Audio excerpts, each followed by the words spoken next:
Welcome to Space Startup News Live. I do this live stream every week at the same time. So thank you for joining, watching. I'll watch later, whatever works best for you. So the format is the same. I go over my videos, I recap my videos, I read comments from people and any chat questions. And you can have a chat question on any topic, any space topic in general, whatever's on your mind. And we have an X account at Space Startup Hub, so you can follow us there. That would be great. And I'll post my videos there, and any other relevant information. And we have in the house already. We have Marty the Martian. Good morning, all. Thank you, Marty, for joining. And we also have Christian, classic red tee today. Yeah, red T-shirt today. Yeah, so stand up from the background a little bit. And then we have David Chuang 714. Hello, David. Thank you for joining. So let's get into the first video I did this week. And here it is, Orbit Fab propellant stations in space. So I've been meaning to do this company for a while now because as far as I'm aware, they're the only pure play gas station propellant depot in space company. There's some other companies that may be doing it as a side thing, such as maybe Blue Origin, but Orbit Fab is 100% in on orbiting gas stations. And you can see from the graphic, there's various ones here. You have this geostationary propellant hub. You have a fuel shuttle here at the top right-hand corner. So they've got this whole architecture here. So in low Earth orbit, you can see the depot here, covered with mylar or MLI to keep the temperature consistent. Then you have a fuel shuttle, and then you have in GEO you have other depots, and then client satellites, and then even in around the moon you can see there's another one there. And David Chung is saying Orbit Fab is super cool. I don't know if SpaceX will be a customer though because of Starship Fuel Depot. Maybe for smaller players. Yeah, I think it's for smaller players. If you can see from the graphic, it seems to be satellites. There are apparently something like 10,000 active satellites in orbit right now. And with the mega constellations, that's going to go to 20, 30, 50,000 satellites. So there's going to be a huge number of satellites in orbit over the next 5 or 10 years. And potentially, they don't need to be deorbited. They could just be refueled and last, for another 5-10 years, because these are perfectly good assets. The only issue is they run out of fuel, which means they can't maneuver, which means they can't avoid space debris, so they get deorbited or put into a graveyard orbit. They get pushed up beyond GEO and they just stay there for like a very long time. So the plan from Orbit Fab is simply to go around to these satellites and refuel them, which is very simple. So that moves us on to how it works. So you can see on the left, you've got the integrate RAFTI. RAFTI is what's called a fill and drain valve. It's basically all the client satellites would have this integrated onto the satellite, and it makes it easy to fill or refill the propellant and the fuel. And Christine is saying that satellites cannot refuel them by themselves. So yeah, you need a fuel shuttle. So either the client satellite goes to the depot, or more likely the depot, and you can see the fuel shuttle. The fuel shuttle will leave the depot, dock with the satellite and refuel it, and then go back to the depot. So it's depot and fuel shuttle, and then the client satellite. That's my idea of how it works. So you've got the valve. Then I didn't really cover Umpire in the video. Basically, it's the mission planning software. So they will plan the whole mission, arriving in orbit, then docking with the client satellite, and then refueling and so on. So there's some software they use, and then you just purchase the fuel. So pretty simple. And we have an actual image of the RAFTI valve there. So there's always two. So because most propulsion systems have an oxidizer and fuel, so you want to be able to refill both of those. So that's why there's two valves. And here's close-up of the fuel shuttle. So this is part of the architecture. You have the depot where all the gas tanks are, all the propellant tanks are stored, and then you have a shuttle that can go between the gas station and the client satellites. And you can see here all these QR codes on the side, and you can see the Rafty valve at the front here. And you have that on the gas station as well. You have these QR codes, and that allows it to line up so it can dock very precisely. And here we have a graphic. This is from the website, and you can see the propellants that are supported. So hydrazine, the US Space Force and US military, and all commercial satellites use hydrazine. Xenon and krypton are inert fuels. They're used on ion propulsion systems because they're quite heavy, so you get a bigger thrust. So things like Starlink satellites will use, I think it's krypton, but a lot of ion thrusters use xenon as well. Then you've got high test peroxide. There's a few systems that use that. I think the exploration company has some kind of vehicle that uses that. Water is used by Argo Space, Momentous, and also things like Blue Origin use hydrogen and oxygen, which is just, if you electrolyze the water, you have hydrogen and oxygen. And then propene or ethane and nitrous oxide is used by Impulse Space.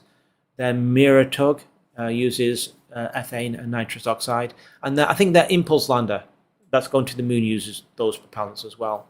So basically, whatever fuel you use, they'll store that in space, and then you can just go to the depot, or fuel shuttle will go to your satellite and refuel. So that's the concept of operations. This is a GEO fuel depot, and there's going to be a demo. I think it's going to be next year, and this will refuel US Space Force satellites with hydrazine. So that is a very important demo that's happening next year, and hopefully everything goes okay. That was supposed to be on IM2, Intuitive Missions 2, but I think it got bumped to later. So the price for refueling the US military satellite is $20 million, and that gets you 100 kilos of hydrazine in geostationary orbit, and that will be apparently the very first fuel cell in space. So yes, so that will be US Space Force. But they've also got some other contracts. This is ESA, and this is the Astral Advanced Satcom Satellite with Refueling and Logistics. So Orbit Fab is going to work on refueling satellites, communication satellites in geostationary orbit, of which there's quite a few. These are very expensive assets, cost billions of dollars. So if you could refuel them, they'd last another 5-10 years. And this is a graphic I put in the video, and you can see the percentage of mass of a satellite that is just fuel. So for low Earth orbit, it varies from 5% up to 75%. So 3/4 of the entire mass of the spacecraft is just fuel. So you can imagine that if you didn't need to take all that fuel because you could just refuel in orbit, you could have more sensors, you could have more solar power, more power. Like you could trade, you get different trade. And for GEO, it's 35 to 65%. And Christine's saying, would it cost more in fuel usage to catch the satellite than to refuel it? These satellites don't go very slow, and their tanks are small. Yeah, that's probably the case, but I guess some satellites simply can't maneuver to the gas station. Most of the satellites just have fuel for station keeping, and they can't really do much else. This is a big problem in space. You don't have a lot of mobility. This is why you want to refuel, because they can just do station keeping, maybe dodge a bit of orbital debris, and that's it. So fuel allows you to move around more and do more missions, different kinds of missions. You could do satellite retasking. You could move the orbit from LEO to GEO. That's just not possible now because satellites just lack fuel. And Marty is saying, would love to see small autonomous cleanup shuttles refueling here and there, going out to fetch space junk. That is definitely one of the missions. We have this mission here. This is from the UK Space Agency. You can see it's like some kind of satellite that's going to catch a piece of space junk. But obviously, if you refuel it afterwards, it can keep catching space junk, moving it to a different orbit where it burns up quickly, just releasing it, then getting the next one. So I think that is one of the obvious advantages if you can just refuel this kind of space debris catcher. Yeah, you can clean up a lot of the orbits, because there's thousands of these derelict, defunct satellites. So yeah, it's a big problem, and it's getting worse. So refueling your space makes a lot of sense for that as well. And this is another graphic. It's very similar to the other one. Basically, space shuttle architecture offers flexible delivery. So yeah, you'd have them everywhere: low Earth orbit, geostationary, cislunar, and I guess you could extend it to Mars at some point as well. And Christine is saying, catching stuff that goes 4 to 7 times the speed of a bullet. Well, also the fuel shuttle is also going at that speed as well, because if you're in an orbit, everything's going at pretty much the same speed if you're in the same orbit. So you're already going at similar speeds. But the whole rendezvous, proximity operations, and docking, or RPOD, I mean, that's something they have to demonstrate. That's one of the technology gates they have to get past. You have to maneuver around. You have to have the same rotation, and then you have to then dock. So it is a complicated thing they have to do. But yeah, there's quite a few companies like Astroscale also working that problem, RPOD, proximity operations. And in fact, this mission is that's to demonstrate they can do that safely. They can approach client satellite, because some of these satellites will be active. They will be very valuable assets, so you have to make sure you can get them closely and dock safely, and then undock safely. Yeah, and Marty's saying speed is relative, like overtaking on a freeway. So what are people saying in the comments? I put myself in the corner. So DG from FRM Zon is saying, watching a video on propellant station, medium excitement. Saw Astroport section of video, very much excitement, unexpected. Yeah, obviously lunar stuff is very exciting because we're going back to the moon. We're going to have astronauts back on the moon the next 5 to 10 years. So yeah, the moon's very exciting. I do a lot of videos on the moon, and more to come. So yeah, I agree that the moon's very exciting. And Astroport is working on lunar infrastructure, roads, landing pads, and so on. So that'd be cool.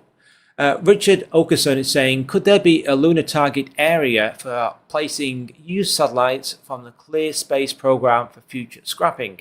Well, funny enough, there's actually a company called Orbital Recycling that has that exact same idea. The idea is that you collect orbital debris, satellites, but instead of sending them into the atmosphere to burn up, you send them to the moon and dump them on the moon, where they crash on the ground. And then later on, you could have a robot come and cut up all the satellites, and you've got scrap metal that you could then use in a furnace to produce new metal. And that's the concept of operations. I think I'll do a video on that at some point, because yeah, there's like 9,000 satellites, just huge amounts of metal, aluminium and so on, that you could use for habitats or structures. So yes, that could be done. And Ham Judo is saying, every aspect of this technology that can be tested on Earth has probably been tested, so it's very likely to work the first time. If it gets close enough to dock, there's always a slight chance of a failure early in the mission. I give it a 90% chance of success. The 10% chance of failure includes problems with the satellite, such as valves failing or plumbing leaks. Less likely are age-related issues, as the mating interface on the satellite has been exposed to space for many years. Hopefully this will make the first time refueling spacecraft become routine. Yeah, they've done lots of testing already. They've actually had a tanker in space, I think in 2023. So this will be the second tanker, and this will be hydrazine. So they have a lot of experience, and this valve, I think, is on 100,000 satellites. It will be on 100,000. Basically, they've licensed the valve, and some companies are now integrating it into their future satellites. So potentially a lot of satellites will have this valve, and next year they will do their refueling with the Space Force. And if it goes well, we'll see orbiting gas stations soon. And Thomas is saying it is expensive to supply fuel from Earth. The company could augment the system by building at Moon a moon fuel generating plant. Makes a lot of sense to me. Obviously, you can make hydrogen and oxygen on the moon, and maybe you can make a few other things.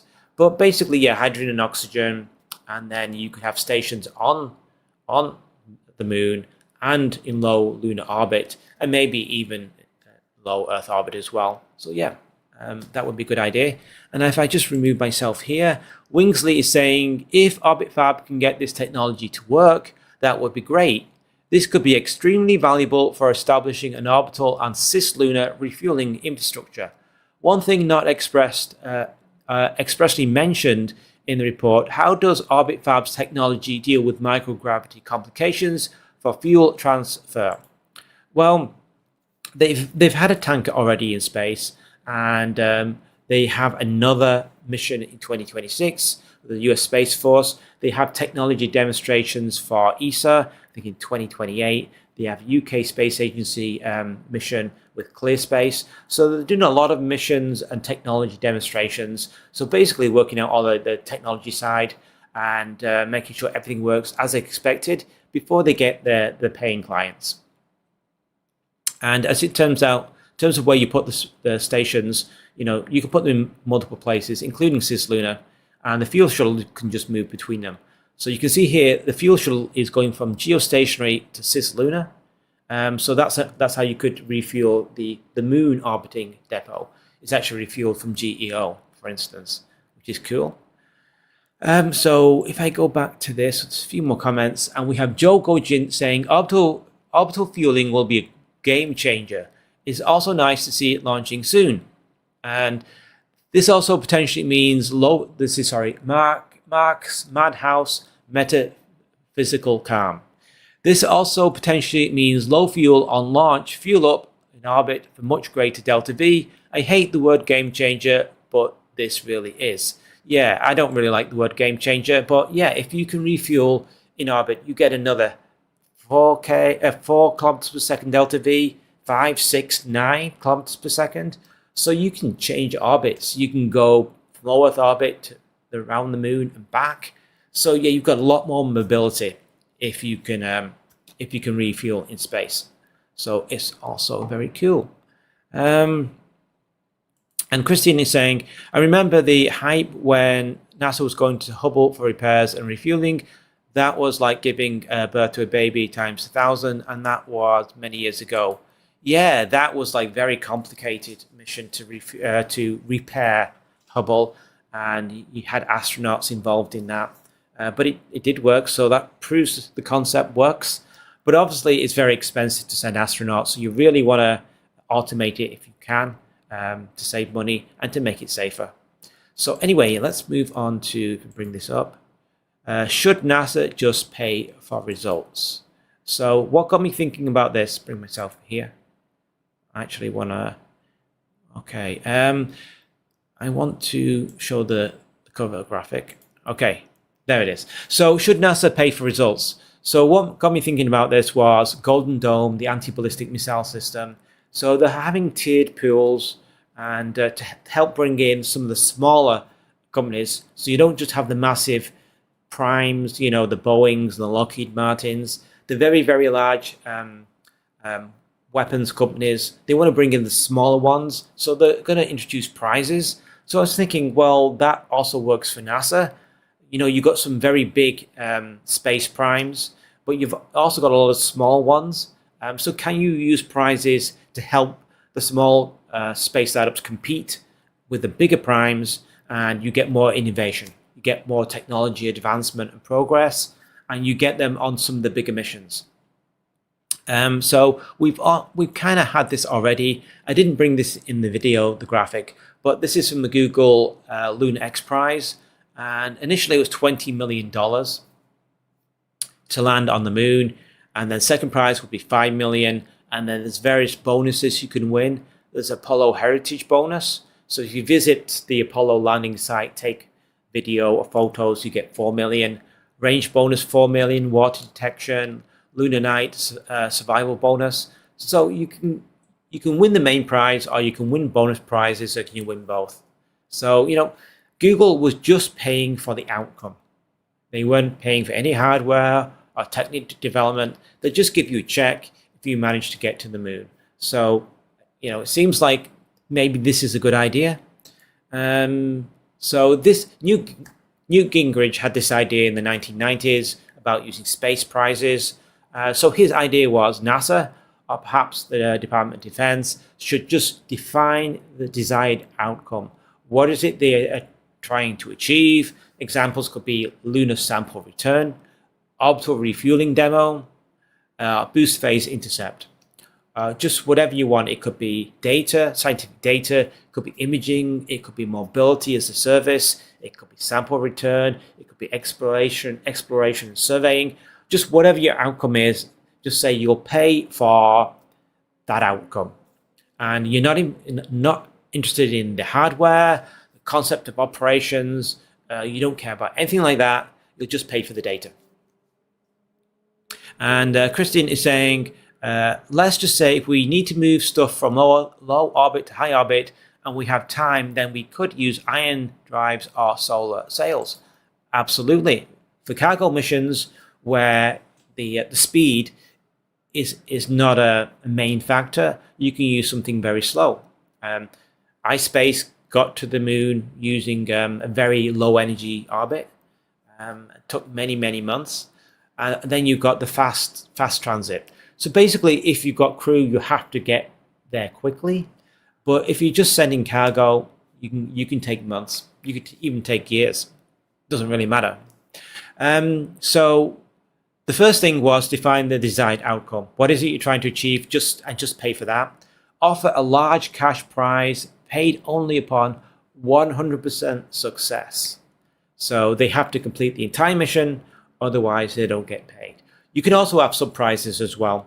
There's one big main prize, and you get paid a lot of money. I think I say in the video, for the primes to get involved, the very big companies like Boeing or Lockheed Martin, those kind of companies, it could be like $1 billion plus. Otherwise, they're just not going to be involved. And also then let multiple companies and startups compete, bearing their own development risk. This is the key thing. NASA's not paying for technology development. They're not taking any risk, so they only pay on outcome. Like if you get the data NASA wants, you get paid 100%. Otherwise you get 0%. So there's no risk to the US taxpayer. The risk is more on the company side, but there's a big prize. So there's a few issues with that. One is, I said in the video, sandbagging. And this is just where a big company spins off a small company so it can compete for some of the smaller prizes. And it just outcompetes the smaller ones. And this is not theoretical. It happens in some of the robotic prize competitions. You have a big company creating a small company to compete. So that's a problem. And the other thing is launch costs. Even if you offer a prize for 30 to 50 million, which is what Google X Prize did, the small companies cannot afford a rocket launch, because if you have a dedicated Falcon 9 launch, it's $70 million. And that's before you get onto the payload integration and testing. That's another 5 to 10 million. That's not including insurance. So it's probably 75 to 85 for a rocket launch. So a $30 million prize is not going to, doesn't cover even the cost.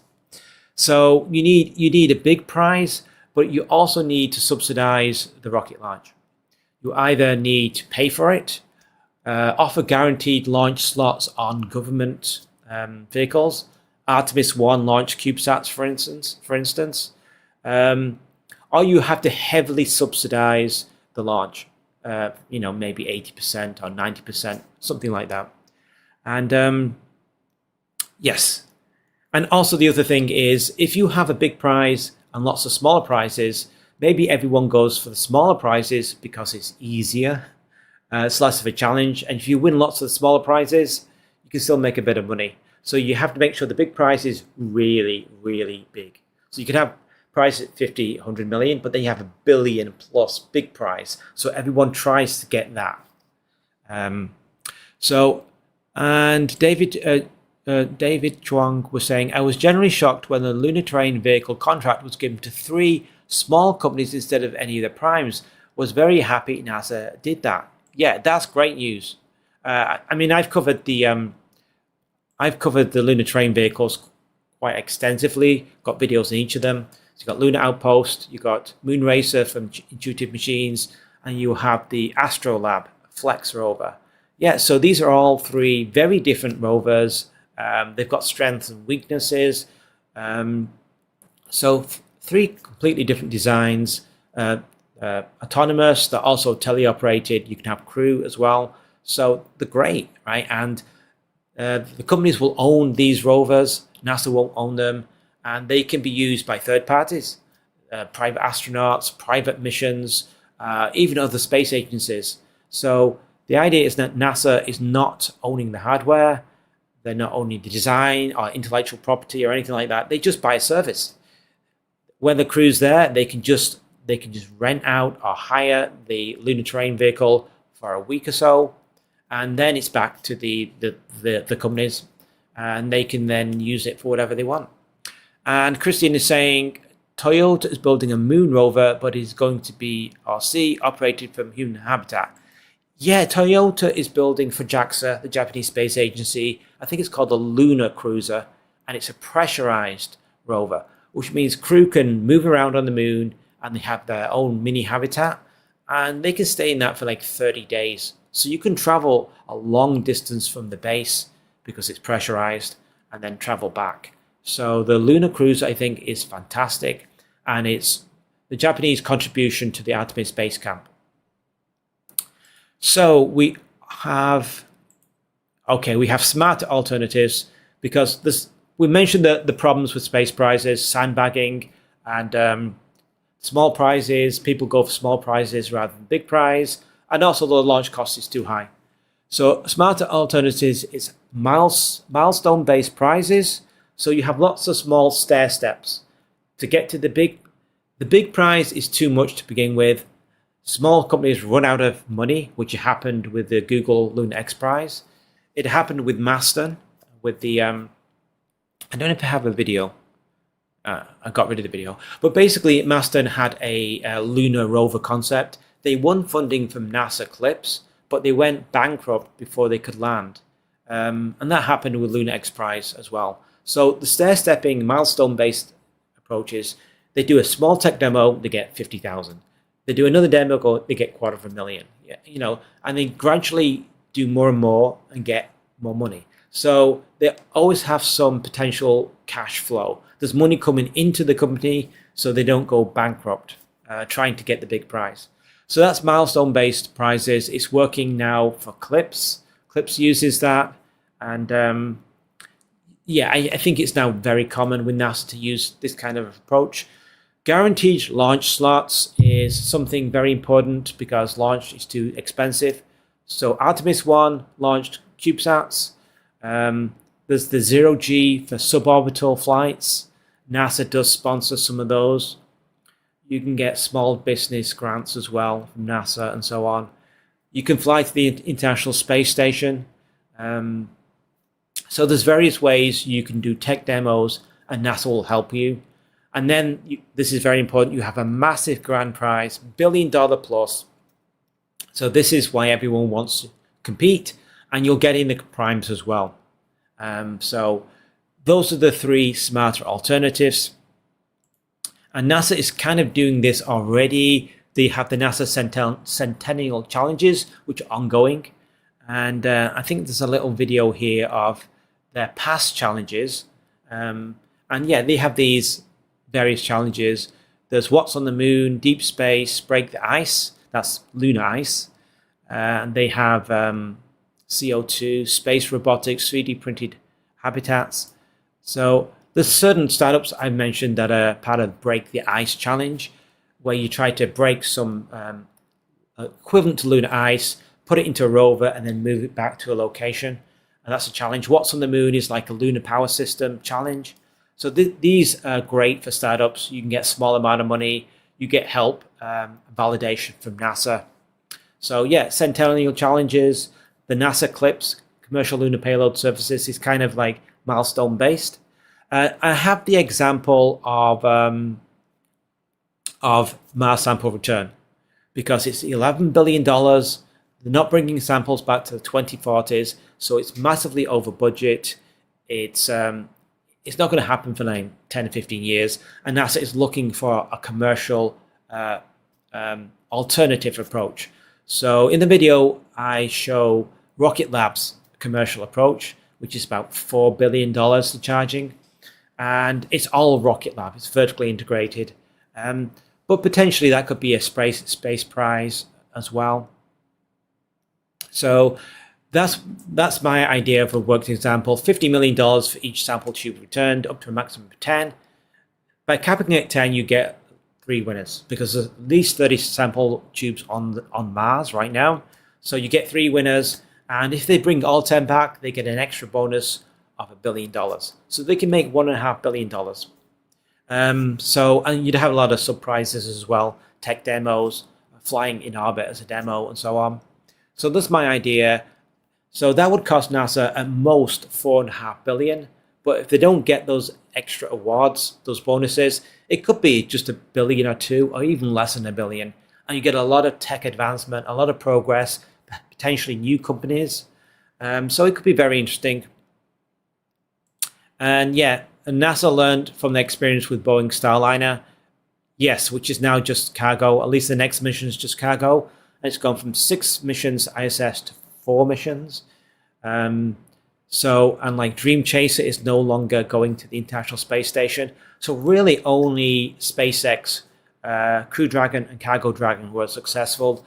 The other missions didn't really do that well. But at least NASA got the Crew Dragon and the Cargo Dragon, which is great. And Marty's saying, chances are humanity will be on Mars before the samples get back to Earth. Precisely. 2040, the idea is like you'll have humans who can just pick up the samples. So you need something that gets the samples back much sooner and costs a lot less. And so the idea is use the private sector. Use innovation from space startups and some of the big companies as well, all working together or separately. You could have consortiums, you could have interoperability between the systems. So someone works on the orbiter, someone works on the descent vehicle, someone works on the ascent vehicle, the rover, and you could combine them into a single concept of operations, maybe. So what are people saying about space prizes? Well, we have Wingsley saying, any change in approach to mission architecture involves risks.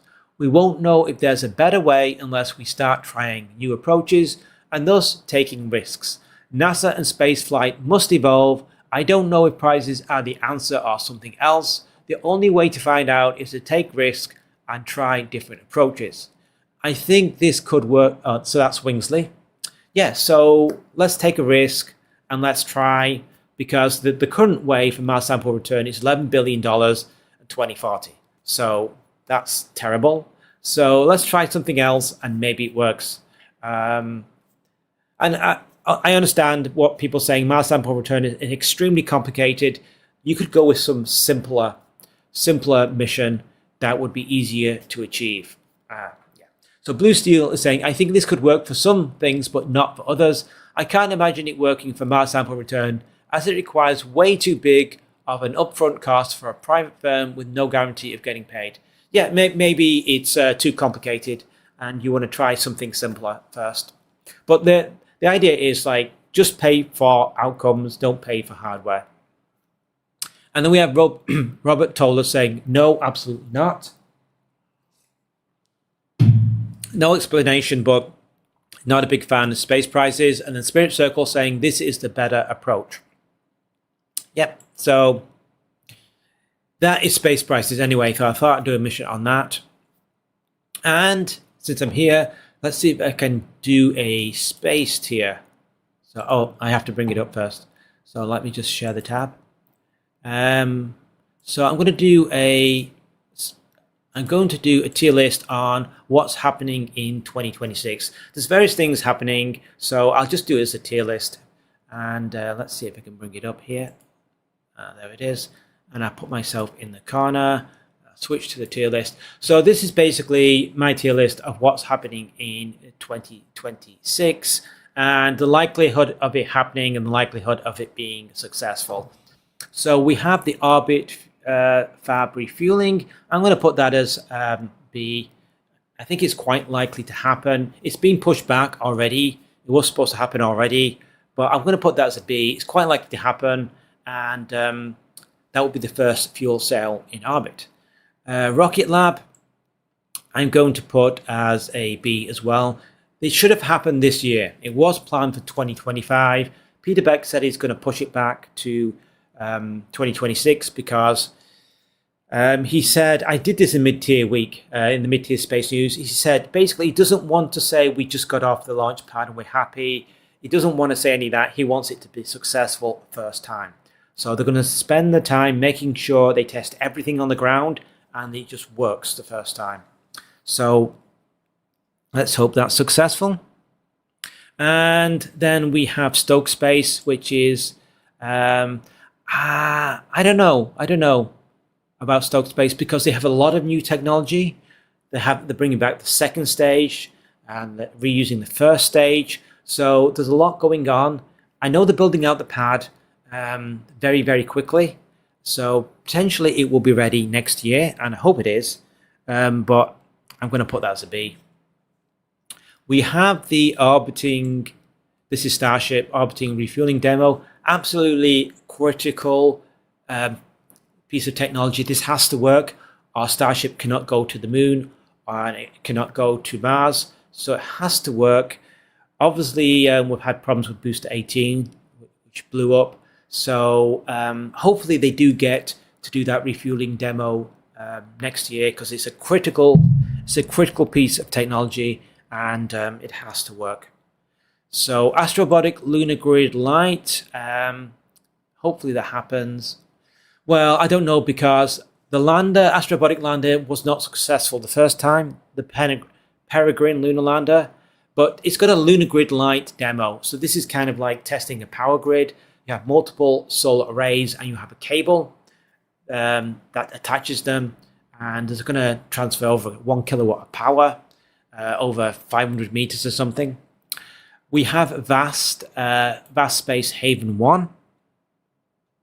So that is a commercial space station that should be launching next year. So hopefully that launches next year, and we'll see how that goes. That may be exciting. We have Blue Origin Mark 1, which is due to land on the rim of Shackleton crater in 2026. So we'll see how that goes. Very positive about that. Firefly Aerospace should be landing in 2026 as well. So I'll put that as B. And also we have Artemis 2 crewed lunar flyby. That's obviously must watch. That will be a crewed circumnavigation around the moon. So fingers crossed everything goes well. I'm kind of a bit worried about that because the life support system is the first time it's been tested out. And once it fires the engines to go to the moon, it's going to be a week before it can get back. So I'm kind of a bit nervous about that, to be honest. But hopefully everything goes well. And we have Intuitive Machines, IM3. They've managed to land twice on the moon, but each time it tipped over. So hopefully the third time they nail the landing, get a perfect landing. And then there'll be IM4. I'm actually quite confident about Intuitive Machines. They're working their way up the learning curve, so that's good news. And then Interloon, they have the first demo mission on the moon, so hopefully that goes well. That'll be 2026. And then we have Draper and iSpace. which I have no idea about that, but it's a new lunar lander. So hopefully everything goes well with that. So anyway, that's the tier list. Thank you for joining, and I will see you next week at the same time.